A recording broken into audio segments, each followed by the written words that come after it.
Bonjour et bienvenue dans la chaîne Mathématiques Sciences. Aujourd'hui, je vais présenter et expliquer une nouvelle vidéo. Cette vidéo donc se prépare au brevet et plus précisément l'épisode numéro 16 de cette série dans lequel nous allons parler des fonctions et également d'équations produits nuls. Donc là, d'abord, on va parler de tout ce qui concerne en fait les équations produits nuls. Puis après, on va pas en fait être amené en fait à parler d'équations produits nuls, tout simplement. Donc là, prenez prenez nous avons plusieurs questions et nous avons ce qu'on appelle un programme de calcul. Alors, petit rappel sur les programmes de calcul, très rapide que j'ai dû déjà faire, je ne sais pas combien de fois, mais bon, je préfère vous le rappeler. Petit rappel, un programme de calcul, en fait, c'est une machine qui va transformer un nombre en un résultat. En gros, c'est la même chose que si vous preniez une fonction. Une fonction, c'est la même chose. C'est-à-dire, c'est une machine qui va vous transformer une image, enfin un antécédent, pardon, en une image. Ok, voilà. Donc ça va vous transformer un nombre en une image. Et le nombre qui était initial au départ, on appelle ça l'antécédent. Ok, et le nombre que vous obtenez, en fait, on appelle ça donc l'image. Ok, donc là, c'est comme si finalement vous avez une fonction et donc qu'au départ vous mettez un nombre qui s'appelle donc l'antécédent et qu'à l'arrivée vous obtenez une image, tout simplement. Bon, alors là donc nous avons un programme de calcul présenté autrement que ce que nous avons l'habitude de voir généralement, mais c'est pas grave, on va quand même s'y habituer pas à pas, ok. Oui, parce que en soi brevet vous n'avez pas toujours, il y a certaines choses dont on a l'habitude de certaines représentations, mais qui ne sont pas forcément représentées de la même manière au brevet. Et pourtant, on a le droit de représenter un programme de calcul aussi de cette manière-là. D'ailleurs, petite parenthèse, pour ceux qui ne savent pas, cet exercice-là, il est tombé au brevet de métropole. Donc, c'est tombé au brevet de mathématiques de 2014, si je ne me trompe pas. Ok, donc 2014-2013. Donc, vous pourrez demander à vos grands frères ou grandes sœurs qui ont passé le brevet à cette époque-là. Mais cet exercice-là, donc, avec un programme de calcul et des équations produits nuls, et c'est un exercice qui est déjà tombé au brevet en 2014. Donc, c'est un vrai exercice que j'ai extrait d'un manuel. Ok, parce qu'il m'intéressait bien et il me plaisait bien à vous donner. Donc là, justement, c'est un exercice type brevet. Et là, vous pourrez croire vraiment, c'est un exercice qui est vraiment tombé. Donc la question numéro 1. Vérifiez que si on prend 7 comme nombre de départ, on obtient moins 5. Alors oui, par rapport à ceux qui ont passé le brevet en 2013-2014, forcément, j'ai un petit peu changé les nombres. Hein, parce qu'au départ, on n'était pas censé avoir 7 au départ et moins 5 à l'arrivée. On devait avoir d'autres nombres. Et je crois que dans le programme de calcul, j'ai légèrement modifié. Mais en gros, ceux qui ont passé le brevet en 2013-2014, ils ont eu quasiment un exercice similaire. Donc vérifiez que si on prend 7 au départ, on obtient 5. Donc là, nous allons tout simplement appliquer le programme de calcul au nombre 7. Donc au départ, on a 7. À 7, on va soustraire 8. Donc 7 moins 8, ça fait moins 1. Donc là, à 7, on va ajouter moins 2. Donc en gros, on va soustraire moins 2. Ce qui fait donc moins 5. Ok, donc voilà. Je répète. Ici, on a 7. On ajoute moins 2. Donc en gros, on fait 7 moins 2. Et on obtient 5. Ici, quand on a fait 7 moins 8, on obtient moins 1. Maintenant, il suffit de multiplier les deux résultats obtenus. Donc on obtient du moins 1 fois 5. Et moins 1 multiplié par 5, ça fait tout simplement moins 5. Ok, puisque moins par plus donne moins. Voilà, donc là j'ai répondu d'une manière, donc en représentant les choses, mais on aurait pu très bien répondre aussi par une phrase réponse, hein, donc tout simplement, ok. Ou on aurait pu très bien répondre comme on a l'habitude de faire avec d'autres manières de représenter les choses. Là, bon, je reprends un petit peu la représentation, juste modifier deux choses, j'ai nommé cette case 1 et la case 2, ok. Donc c'est pour ça qu'ici on a multiplié les cases 1 et 2, ok. Donc là on voit bien que quand on prend 7 au départ, on obtient moins 5. Maintenant, donc, on va tout simplement, question 2, prendre x comme nombre de départ. Pardon, et donc déterminer l'expression obtenue en fonction de x. Donc là, on a x au départ. Donc on a x, à x, il faut soustraire 8. Donc, donc on fait x moins 8. Ok, vous êtes d'accord avec moi? À côté, on a x moins 2. Donc on obtient du x moins 8 et du x moins 2. Oui, parce que plus moins 2, c'est comme moins 2. Ok, donc là, x moins 2, x moins 8. On multiplie les deux résultats obtenus. Ce qui nous fait donc tout simplement du x moins 8 multiplié par du x moins 2. Voilà. Donc en gros, l'expression qu'on obtient, c'est du x moins 8 multiplié par du x fois 2. Enfin, du x moins 2, pardon. Ok, et là, par exemple, pour tout simplement bien comprendre les choses, le x moins 8 et le x moins 2, ils sont entre parenthèses. Pourquoi? Parce qu'il aura fallu faire en priorité soustraire 8 et soustraire 2. Ok, Voilà, voilà. Sinon, bah, du coup, ça va pas marcher, hein, si vous mettez pas entre parenthèses. Enfin, on croira que vous devrez faire la multiplication de priorité, et là, du coup, ça ne passera pas très bien. Du coup, on va revenir à la question 2, et du coup, bah, je vous ai fait une manière de répondre. Alors, donc là, bah, j'ai repris finalement le schéma que j'avais fait tout à l'heure. Donc, on a x au départ, on soustrait 8, ça fait du x moins 8. On additionne plus moins 2, ce qui fait moins 2, et bah, ça fait du x moins 2. Après, on multiplie 1 et 2, donc cette case-là et cette case-là. Ce qui fait donc du x moins 8 multiplié par du x moins 2. Alors pourquoi j'ai enlevé le signe de multiplication? Parce qu'en fait, quand vous avez des lettres, hein, en calcul littéral, vous avez le droit d'enlever les signes de multiplication. Donc l'expression obtenue en fonction de x est de x moins 8 multiplié par x moins 2. Ok? Voilà, voilà. Donc ça, c'est l'expression obtenue en fonction de x. Ok? Voilà, voilà. Bon, maintenant, on va en venir à la question 3. Donc, quels sont les nombres à prendre au premier?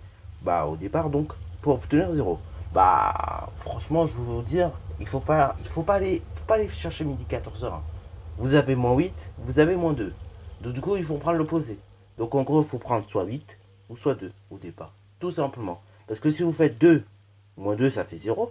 0 sur une autre valeur. Et après, vous multipliez cette autre valeur par 0. Bah, ça vous donne 0. Après, c'est pareil. Vous prenez 8 au départ. Ça vous fait 8 moins 8, 0. Multiplié par une autre valeur. Ce qui vous donnera toujours 0. Ok? Parce que multiplier un nombre par 0, ça vous donne toujours 0. C'est comme si vous faites 15 millions, par exemple, multiplié par 0. Bah, ça fera toujours 0. Ne croyez pas que ça fera 1, 42 ou je ne sais quoi. Ça fait toujours 0. Multiplié par 0, et bah, ça donne un résultat 0. Voilà. Donc du coup, les nombres à prendre au départ pour obtenir 0 sont 2 ou bien 8. C'est parti mon kiki. Alors oui, c'est bien marrant quand même de dire ça comme ça, mais au brevet, ça passera moyen si vous dites ça comme ça, en mode je ne sais pas faire. Alors oui, on peut très bien le dire comme ça, en mode pour quelqu'un qui ne sait pas faire. Mais normalement, vous êtes en troisième, normalement vous devrez savoir résoudre ce qu'on appelle une équation produit nul. En gros, on vous demande qu'est-ce qu'il faut prendre finalement comme en nombre de départ pour obtenir 0. En gros, pour que toute cette expression-là soit égale à 0, qu'est-ce qu'il faut prendre au départ? En fait, poser cette question-là, en fait, revient à résoudre l'équation suivante. X moins 8 multiplié par x moins 2 est égal à 0. Quel nombre qu'il faut prendre au départ? Là, ça revient à résoudre cette équation. Là, pour résoudre ce genre d'équation produit nul, comment on fait? En fait, on résout parenthèse par parenthèse.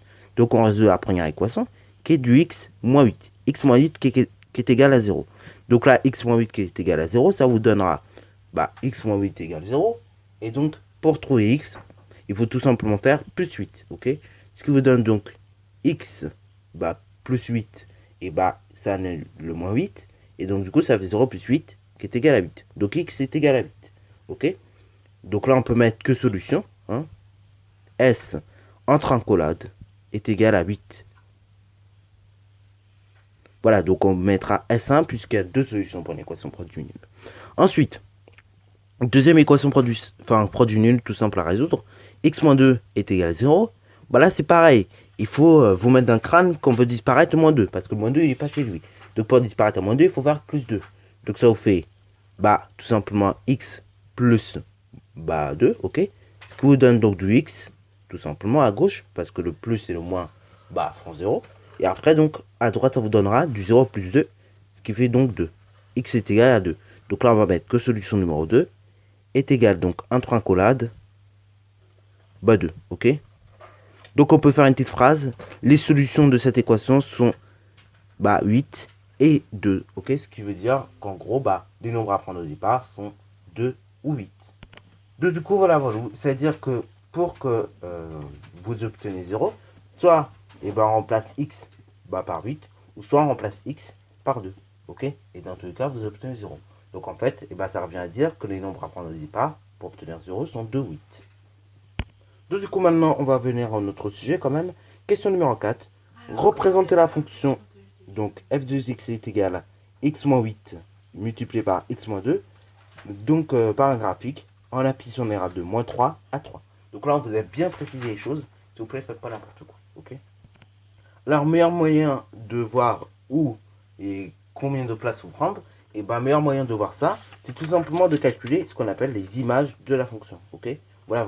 Parce que là, vous avez la fonction brute. Hein. Mais maintenant, il faut calculer les nombres que ça donne. Donc en gros, les images de cette fonction. Et donc, meilleur moyen également donc, de poser tranquillement vos valeurs.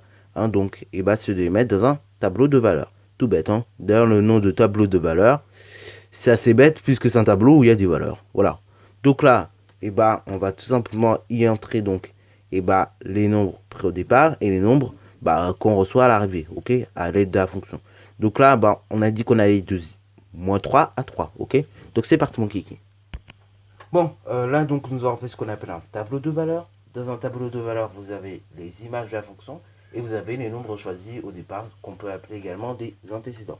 Donc là, dans la colonne dx, enfin dans la ligne des x, ça correspond aux antécédents, donc les nombres que l'on prend au départ. Et dans la colonne f de x, en fait, on mettra toutes les images obtenues par cette fonction. Alors là, je vous préviens, c'est là l'utilité d'avoir une calculatrice sur soi pour effectuer les opérations. Alors oui, on pourrait les effectuer tête, mais le jour du brevet, je vous dis, c'est assez sportif, c'est 2 heures les maths pour 8 exercices, donc on va pas se prendre la tête à effectuer les calculs de tête. Donc là, on a dit qu'on choisissait un nombre, qu'on lui soustrait 8, donc on fait 3 moins 8, donc 3 moins 8 moins 5. Voilà, voilà, donc on fait 3 moins 8, 3 moins 8 moins 5, ok. Voilà, voilà. Ensuite, à ce 3 moins 8, on retient que ça fait moins 5. Également, il faut qu'on fasse donc 3 moins 2. Donc 3 moins 2, 1. Ensuite, on multiplie les valeurs. Hein, donc on multiplie moins 5 par moins 1. Ce qui fait donc toujours moins 5.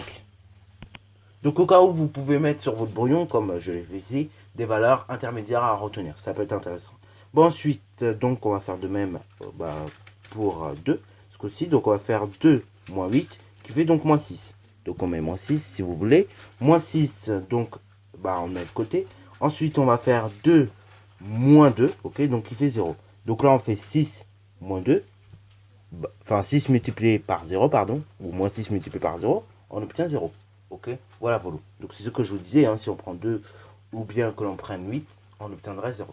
Ensuite, maintenant, on va faire de même avec 1. Donc 1, on lui soustrait, donc on a dit 8, donc ça fait moins 7. Voilà, voilà. Ensuite, on fait 1 moins 2, qui fait moins 1. Donc là, 1 moins 2, moins 1, qu'on a dit. Et donc, nous avions dit moins 7.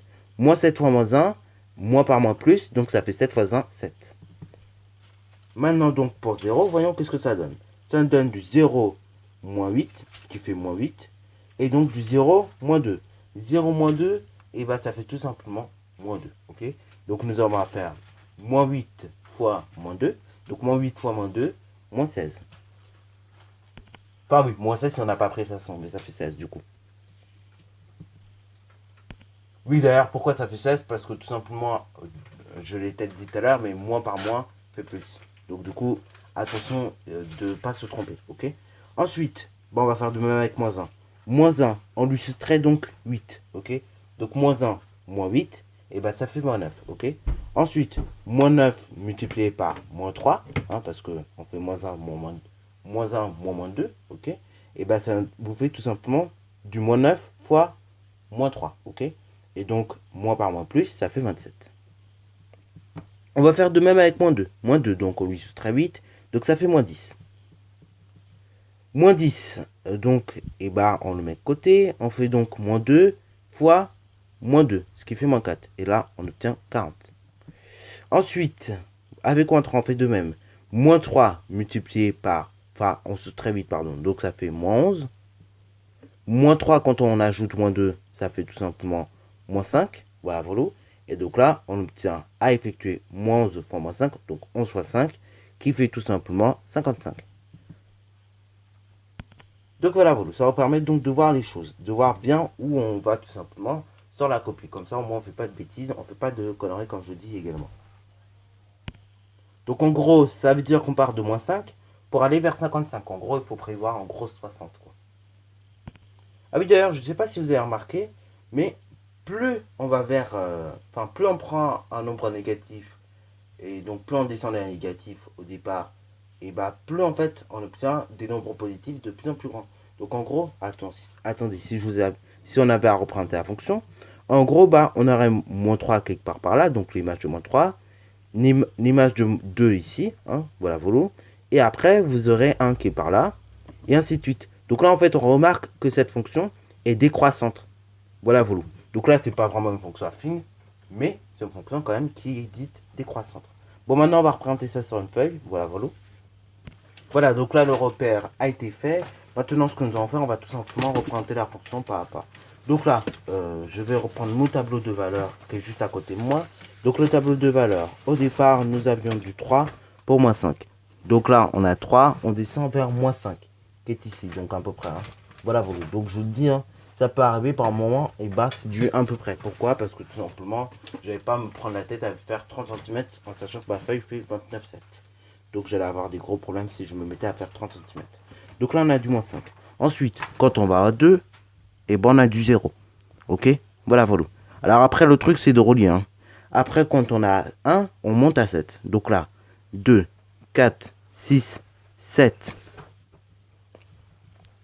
Après, quand on a 0, on monte à 16. Donc là, pardon, là, on a 17.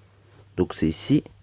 Et là, on a 10, 16. Donc 8, 10, 12, 14, 16. Donc là, notre point, il est ici. Hein. Donc il faudra faire attention juste quand on va relier, de ne pas relier ce point-là. Je vais tout simplement vous l'effacer. Ensuite, après, on va monter à nouveau et ainsi de suite. Donc là, maintenant, je pense que vous connaissez le principe. Hein. En fait, on fait du abscisse sur ordonnée, comme si on se plaçait des points dans un repère. Donc là, pour gagner un peu de temps, je vais tout vous placer vos points. Comme ça, après, on n'aura plus qu'à relier. Voilà, donc là, tous les points ont été placés. Maintenant, il suffit juste de les relier et ça sera fini. Voilà, voilà. Donc là, les points sont reliés. Je les ai pas reliés à la règle. Pour une simple raison, c'est que tout simplement, ils sont pas alignés. Voilà, voilà. Donc je les ai reliés à main levée. Et puis voilà, voilà. Sur ce bas, les questions sont finies. La vidéo est donc finie avec. Sur ce, si tu as bien aimé, n'hésite surtout pas à la liker, à commenter. Et bonne reste à toi en mathématiques et en sciences. Et oui, comme d'habitude, n'hésite surtout pas à t'entraîner donc sur ces vidéos-là. Ces vidéos-là, à la base, elles sont faites pour s'entraîner. Donc, bah n'hésite pas à t'entraîner quoi, ok, voilà. Et puis petite parenthèse aussi, cette question là c'est moi qui l'ai inventé en fait. À partir de l'équation, je me suis dit bon, on va inventer une question comme ça. Donc c'est moi qui ai inventé la question, représenter ça justement. Mais sinon les 3 premières c'était vraiment des questions qui sont vraiment au beau brevet. Donc révisez bien tout ça. Hein.